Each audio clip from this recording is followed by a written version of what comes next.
Elena, a young woman, lived with her parents in a small village at the foot of snow-covered mountains. Since childhood, those frozen peaks had been like a second home to her. Her father worked as a rescuer in snow rescue operations, while her mother was a doctor at the only clinic in the region. From an early age, her parents taught Elena to respect nature and to help anyone in danger. She always loved exploring the mountains, and, as a child, she started practicing ice climbing. Her talent quickly caught the attention of her trainer, and within a few months, she was already competing in local events. 1 year later, she was winning regional titles. By the time she finished school, her shelf was filled with trophies and certificates. At 22 years old, Elena had become an experienced mountaineer, knowing every frozen trail, every ice cave, and the most treacherous spots in the region. Locals often sought her advice before venturing into the snowy mountains.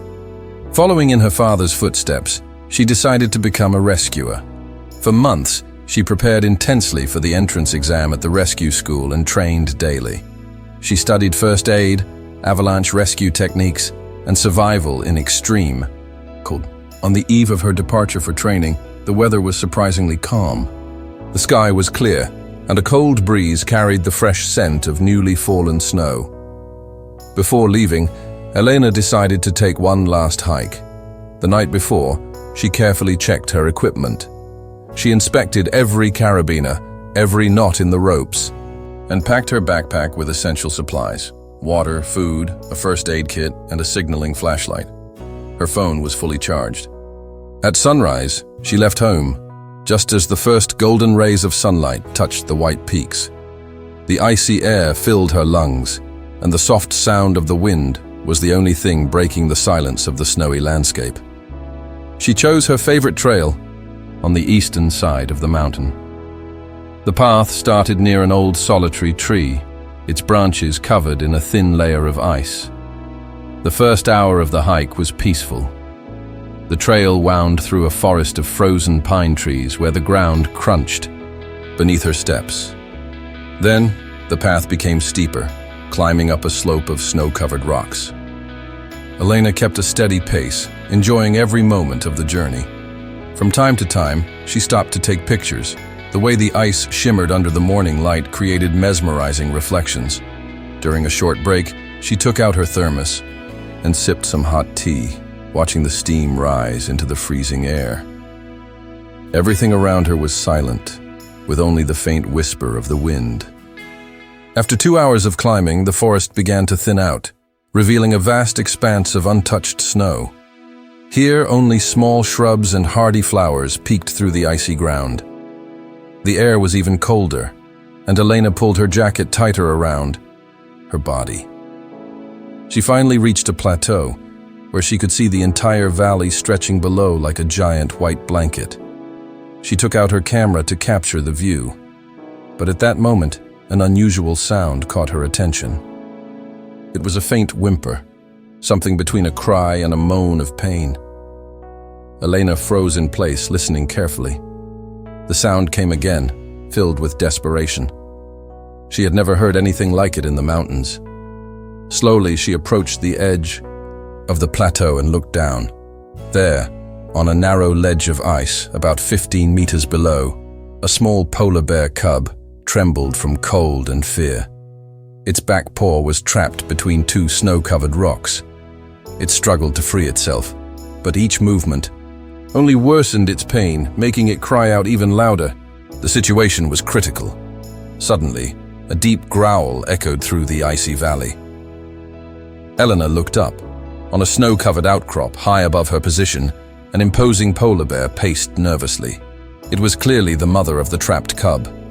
The bear was trying to find a way to reach him, but with every attempt to descend the steep slope, the accumulated snow crumbled under her weight. Small landslides of ice and rocks fell, making the cub even more terrified. Elena quickly assessed the situation. The slope was too steep for the bear. Without help, the cub wouldn't be able to free itself. Its paw was stuck tight between the ice blocks. If no one rescued it, it could die from hunger and cold, or end up falling into the abyss. She grabbed her phone and sent a message to her parents. giving them the exact coordinates of her location. She also wrote that she planned to rescue the cub and promised to get in touch within an hour. Without wasting any time, Elena began preparing to descend. She took the climbing rope out of her backpack and carefully checked her gear. To avoid restricting her movements, she removed her heavy jacket and left unnecessary items behind. The descent would be extremely difficult and dangerous. The ice wall was nearly vertical, with few holds for her hands and feet. Some areas were covered with a thin layer of ice, making any misstep potentially fatal. Taking a deep breath, she began to descend slowly and carefully. Every movement was calculated. She double-checked every hold before continuing. The effort made the sweat freeze on her face, and her hands began to tremble. The bear noticed the movement and let out a fierce growl. With both fear and anger, she started to push snow and break branches of frozen bushes, trying to protect the cub. Elena had to press herself against the ice wall to avoid the falling debris. Every minute felt like an eternity. After nearly half an hour, she finally reached the level of the cub. Now she had to move horizontally along the narrow ice ledge. Any mistake could mean a deadly fall. Carefully, she shifted her weight from one foot to the other, avoiding looking down. The cub noticed her approach and tried to crawl away, but its trapped paw prevented it. Its cries became louder and more desperate. Elena then began to speak in a calm and soft voice. She murmured kind words, approaching slowly so the animal would have time to get used to her presence. Little by little, the cub began to calm down. Its cries became less intense and its trembling lessened. Now, instead of fear, it watched her with curiosity. When Elena finally got close, she was able to assess the situation more clearly. The cub's paw was trapped between two large ice blocks. Fortunately, there didn't seem to be any fractures, just small scratches and bruises. She took a rope out of her pocket. Before freeing it, she needed to make sure it wouldn't slip into the abyss. Slowly, she reached out to test its reaction. To her surprise, the cub didn't resist. On the contrary, as soon as Elena touched it, the cub pressed itself against her, seeking warmth and protection. That moment of trust between the human and the wild animal was emotional. Now came the hardest part, freeing its paw. Gently, Elena began to move one of the stones, trying to shift it without causing pain to the cub. The process was slow and required great care. Any sudden movement could scare it. She frequently took breaks to calm it, stroking its head and speaking in a reassuring tone. After 15 minutes of effort, the stone finally began to give. Elena seized the opportunity and pushed harder. Suddenly, the stone slid. The cub was free. It immediately tried to stand, but its paw was still numb and it stumbled. Elena quickly examined the injured area. There were no serious wounds, just superficial scratches that would heal in a few days. But there was another problem. It wouldn't be safe to climb back up with the cub in her arms. The only option was to tie it to the rope and lower it to the ground safely before descending alone. She began preparing for the tricky maneuver. She checked the knots and made sure the cub was securely tied. Then, slowly, she guided it to the edge of the ledge. However, at that moment, it got scared again and started to resist. Elena had to stop. She calmed the frightened cub again. She stroked it and spoke to it for a long time. Gradually, the cub began to trust her once more. This allowed her to continue preparing for the descent. Lowering the cub was very tense. Elena slowly released the rope.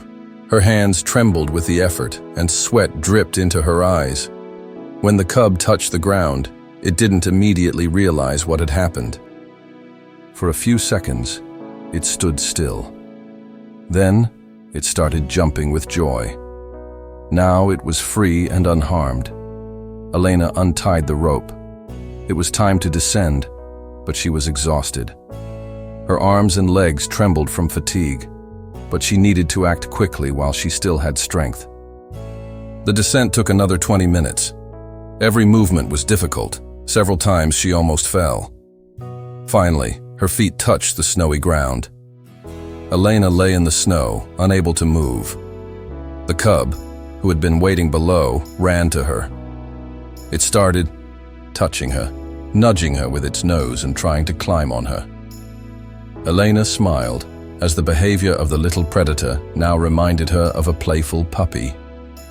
Suddenly, they heard a noise in the bushes.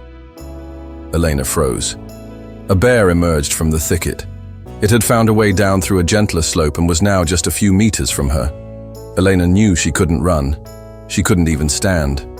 All she could do was stay still and hope for the best.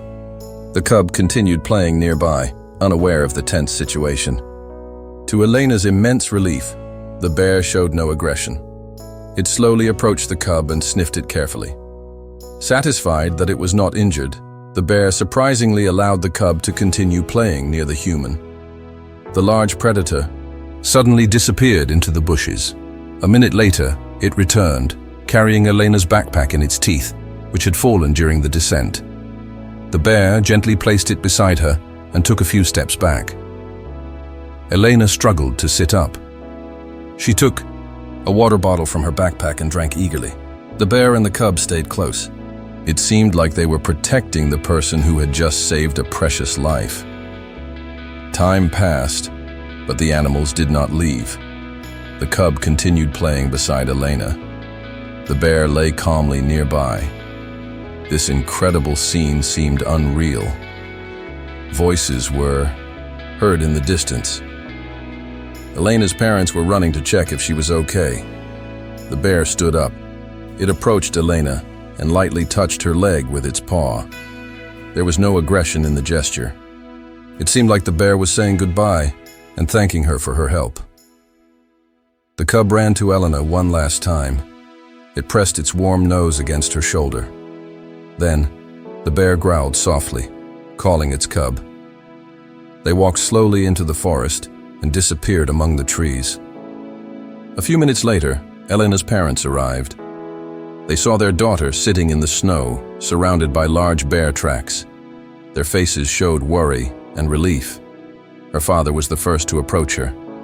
He immediately noticed the rope marks on her hands and her wrinkled clothes. Her mother took out some water and a dry shirt from her bag. Elena briefly told them what had happened. Then, she showed them the spot on the cliff where the cub had been trapped. Her parents listened in silence, realizing with horror what their daughter had just gone through. Her father climbed the gentle slope. He gathered the things Elena had left on the platform. He found her jacket and her camera. Everything was intact. Her mother examined Elena's hands. There were blisters and small cuts caused by the sharp stones on her palms. She treated her daughter's wounds with the first aid kit. When Elena tried to stand up, her legs gave way from exhaustion. Her parents helped her up, slowly, supporting her on both sides. They began the descent to the village. The next morning, Elena left for training. She carried not only a backpack full of things, but also memories of the incredible encounter with the bear family and the animals' deep gratitude. Many times during difficult training sessions, she remembered that day. The memory of saving the cub always gave her strength. She knew she had chosen the right path in life.